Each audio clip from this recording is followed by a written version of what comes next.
दोस्तों आज की कहानी जो एक्सप्लेन करने जा रहे हैं उसका नाम है प्लेन। कहानी शुरू होती है जेनी नाम की लड़की से जो अपनी जिंदगी से कुछ खास खुश नहीं है। उसे मेंटली बहुत सी प्रॉब्लम है, जिसमें से एक उसके डैड की खुदकुशी, जिसके बाद उसके लिए जीना और भी मुश्किल हो चुका है। वो अपना पूरे परिवार से दूर एक हॉस्टल में रहती है, लेकिन यहाँ भी उसके वो बुरे सपने उसका पीछा नहीं छोड़ते हैं। पर उसे एक बात का थोड़ा सुकून जरूर है कि यहाँ पर उसकी तरह और भी लोग हैं जो मेंटली डिस्टर्ब हैं। वो उन्हें दोस्त मानती है, लेकिन उन्हें हर रोज बहुत सारी दवाइयाँ खानी पड़ती है, जिसमें जेनी भी थी। अब इन लोगों की हर शाम काउंसलिंग होती है और डॉक्टर सैमुअल लेते हैं। अब एक दिन रात में जेनी अपनी मॉम से बात कर रही होती है, जिसमें वो उसे घर आने को कहती है, लेकिन वो मना कर देती है, जिससे वो रोने लगती है और जेनी कॉल कट कर देती है।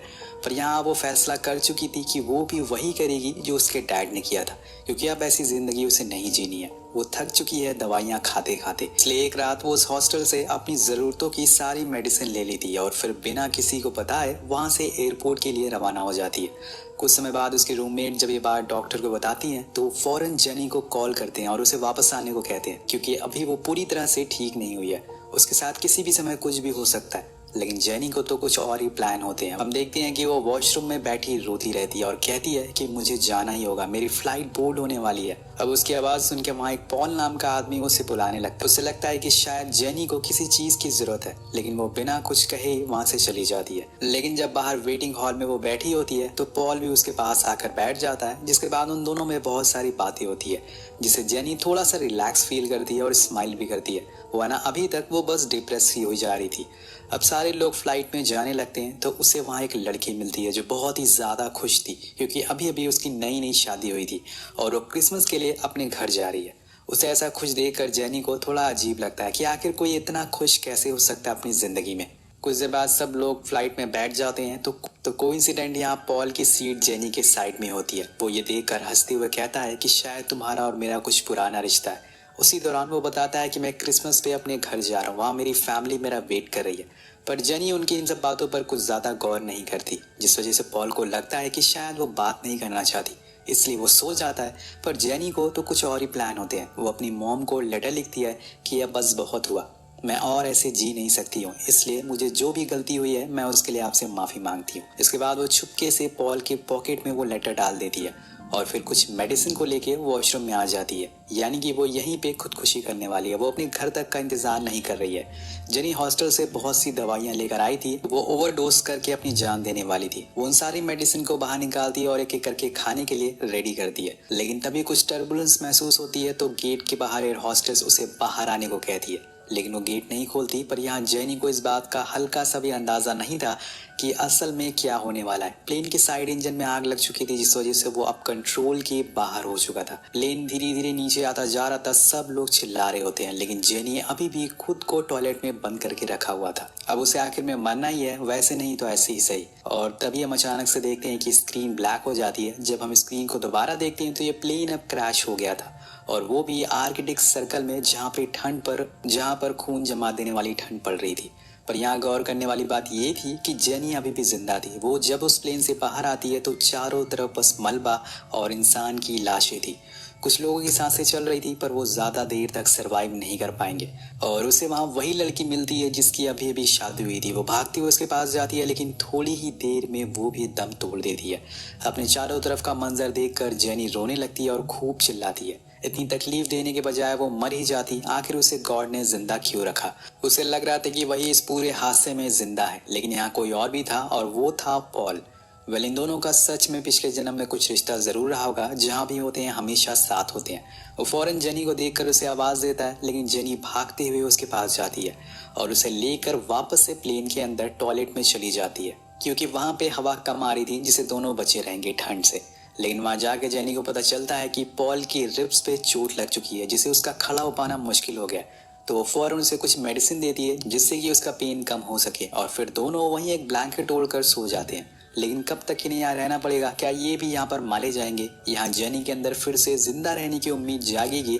ये सब बातें हमें आगे पता चलेगी। वो रात तो बीत जाती है, पर अब सुबह हो गई थी, उजाला हो गया था। पर ये करेंगे क्या? पॉल तो पहले ही उठ गया था ताकि मदद के लिए आगे जा सके, लेकिन जेनी थोड़ी देर से उठती है और उठते ही वो उन लाशों के पास जाने लगती है जो रात भर बाहर पड़ी हुई थी और अब वो पूरी तरह से जम चुकी थी। वो उनके पास जाकर बैठ जाती है तो पॉल उसे ऐसा करता देख उसे पूछता है कि क्या तुम इन लोगों को जानती हो? लेकिन वो कुछ नहीं कहती। वो कहता है कि फिर ऐसा क्यों कर रही हो? तो जेनी कुछ बहुत ही अजीब सा जवाब देती है कि ये मार्गरीटा है, इसने माउंटेन पर शादी करी थी हमें देखकर, और अभी कुछ ही देर पहले मैं इसे मिली थी, ये बहुत ही ज्यादा खुश थी। और यहाँ हम देखकर जान पाते हैं कि उसकी मौत ने जेनी को अंदर से तोड़ दिया है। पॉल उसे समझाता है कि वो जा चुकी है, अब हम कुछ नहीं कर सकते हैं।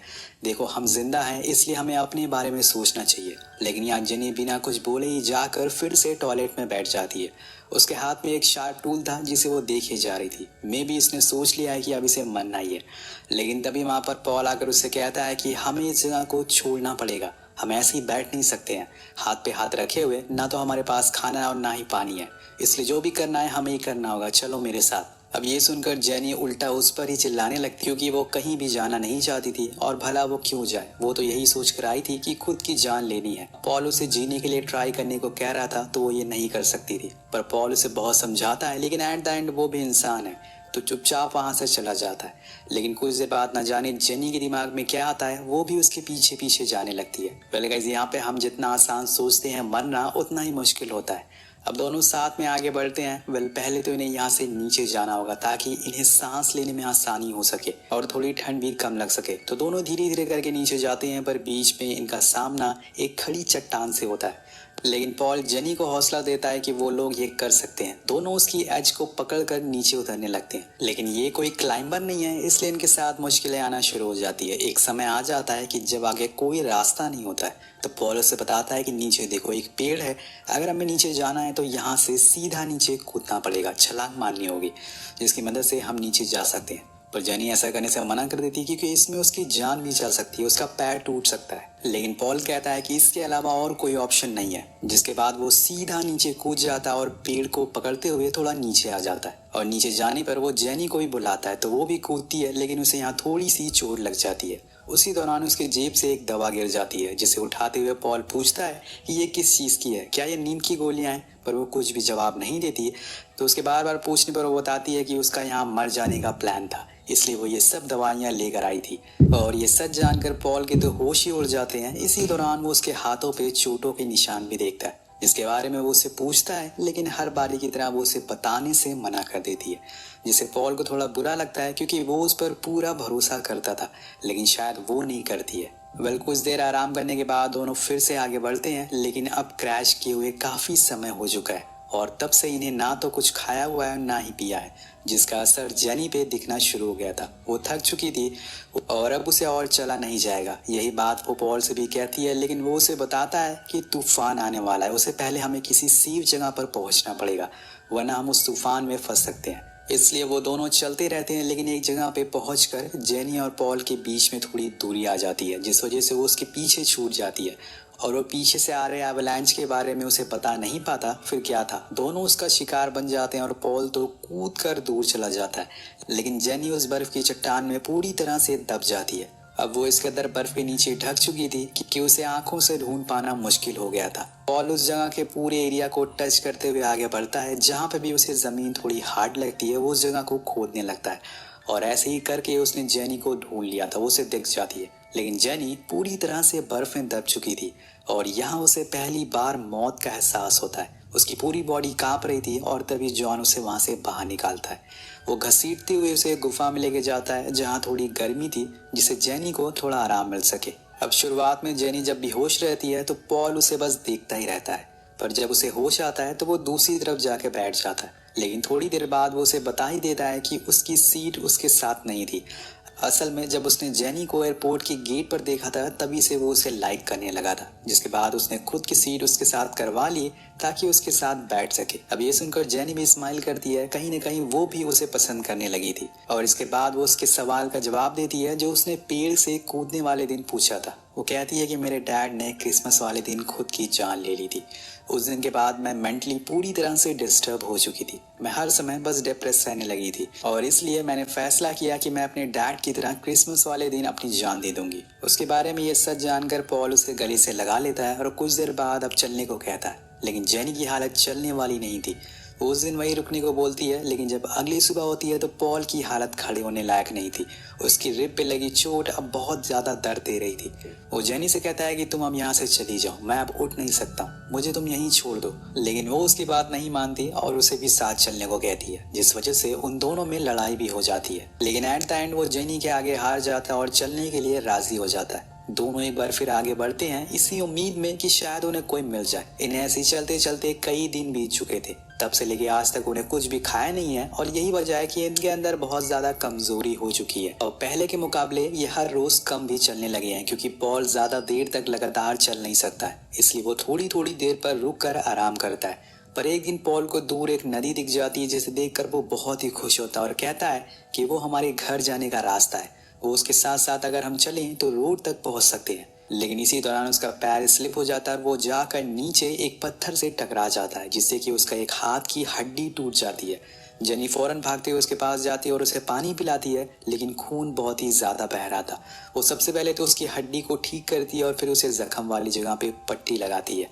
अब ऐसी हालत में पॉल आगे बढ़ नहीं सकता है, इसलिए वो वही रात गुजारने का फैसला करता है। अब नेक्स्ट डे वो लोग फिर से चलने को तैयार थे, लेकिन कुछ ही देर बाद पॉल को उल्टियां होना शुरू हो जाती है, क्योंकि उसकी रिब अब जवाब दे चुकी थी, ऊपर से हाथ की लगी चोट जिससे वो ज्यादा देर तक चल नहीं पाएगा। जिस वजह से जेनी उसे एक जगह बैठा देती है तो पॉल उसे कहता है कि अब मैं चल नहीं सकता हूँ, इसलिए तुम मुझे यहीं छोड़ दो, आगे चली जाओ। लेकिन जेनी ऐसा नहीं करती, तो यहाँ पॉल उसे एक वादा करता है कि वो अपनी सांस को चलाता रहेगा जब तक वो वापस मदद लेके नहीं आ जाती। कहीं न कहीं जेनी को भी लगने लगा था कि पॉल अब चल नहीं सकता है, इसलिए यही सही होगा, इसलिए उसे यहीं आराम करने देना चाहिए। जिसके बाद वो उसे किस करती है और उसे एक ब्लैंकेट ओढ़ाकर वहीं छोड़कर आगे बढ़ जाती है। ये एक बहुत ही इमोशनल सीन होता है और पॉल पूरी तरह से अकेला महसूस कर रहा था। इधर जेनी, जिसके साथ अभी तक पॉल था, लेकिन अब ये अकेली हो चुकी है। इसे अब हर चीजों का सामना अकेले ही करना पड़ेगा, चाहे कुछ भी हो, और इसे फौरन मदद भी लानी होगी, क्योंकि वहाँ पॉल अकेला इसका इंतजार कर रहा है। अब जेनी को सबसे पहले उस नदी तक पहुंचना है जिसके बारे में पॉल ने उसे बताया था, लेकिन उससे पहले उसका सामना होता है जंगली भेड़ियों से, जो उस पर हमला कर देते हैं। अब उसे भागने के अलावा कोई और ऑप्शन नहीं था, वो बस भागती रहती है। लेकिन कब तक, वो आखिर में उस पर हमला कर ही देते हैं, लेकिन यहाँ उसके पास वही शार्प टूल मौजूद था जिससे वो खुद की जान लेने वाली थी, पर आज वही चीज उसकी जान बचा लेती है। वो उसी टूल से उस भेड़िए को मार गिराती है और फिर भागते हुए आगे आ जाती है। अब आगे जाने पर उसे एक कच्ची सड़क दिखती है, जिसके साइड में वही नदी बह रही थी जिसके बारे में पॉल ने उसे बताया था। वो उस नदी को फॉलो करती है और एट द एंड उसे एक पक्की रोड मिल जाती है। अब ये देखकर वो बहुत ही खुश होती है, क्योंकि उसकी जान बच गई थी, और उसी रोड पर लेट जाती है। तभी एक ट्रक वाला उसे देख लेता है और उसे लेकर तुरंत ही हॉस्पिटल आ जाता है। लेकिन जब तक वो उन्हें पॉल के बारे में बता पाती, वो बेहोश हो चुकी थी। सीन शिफ्ट होता है 24 साल पहले, जब जेनी सिर्फ 10 साल की थी। क्रिसमस का दिन है। उसके डैड उसके पास आते हैं और उसे एक गिफ्ट देते हैं, जो कि एक विंटेज वॉच थी। वो बोलते हैं कि जब भी तुम मुझे मिस करो, इसकी टिक टिक की आवाज सुन लेना, तुम्हें अच्छा लगेगा। वेल, कहानी प्रेजेंट में आती है, जहाँ पे हम जेनी को देखते हैं, जिसे अब होश आ चुका है। आँख खोलने से पहले वो सबसे पहले पॉल के बारे में पूछती है, पर उसके पास बैठी उसकी माँ कहती है कि अब वो नहीं रहा। दरअसल पॉल ने बहुत देर तक जेनी का इंतजार किया और उसे आखिरी समय तक लग रहा था कि वो मदद लेकर आएगी, लेकिन जब समय ज्यादा हो गया तो उसे पता चल गया कि वो नहीं आ सकती। इसलिए उसने एक छोटे से पेपर पर एक लेटर लिखा, और जब वहाँ के लोगों ने उसका रेस्क्यू किया तब उन्हें वो लेटर मिल गया, जिसके बाद उन्होंने यहाँ जेनी के हॉस्पिटल तक पहुँचा दिया। उसमें लिखा था कि जेनी, तुम घबराना मत, मैं तुमसे ज्यादा दूर नहीं जा रहा हूँ, मैं तो तुम्हारे पास में ही हूँ। तुम अपनी आंखें बंद करके मुझे महसूस कर सकती हो। हम इस जन्म में साथ नहीं हो पाए, लेकिन मैं गॉड से प्रे करूंगा कि अगले जन्म में हम दोनों साथ ही हो। मैं अभी भी तुम्हारे दिल में मौजूद हूँ। अब ये पढ़कर जेनी की सारी मेमोरीज याद आ जाती हैं, जब उसने पॉल को पहली बार देखा था। उसकी हंसी, वो हर चीज जो पॉल की याद दिलाती थी। उसे एहसास हो गया था कि हमें मिली जिंदगी कितनी कीमती है, इसे ऐसे बर्बाद नहीं करना चाहिए। जिसके बाद जेनी अपने ख्वाबों में खो जाती है, जहां वो पॉल के साथ एक ऊंची सी चट्टान पे खड़ी बातें कर रही है, और इसी के साथ ये कहानी यहीं खत्म हो जाती है। वेल, इस वीडियो पे एम करते हैं 500 कमेंट का, तो कमेंट करके जरूर बताइएगा कि आपको ये कहानी कैसी लगी। मिलते हैं आपसे अगली वीडियो में। Thank you so much watching.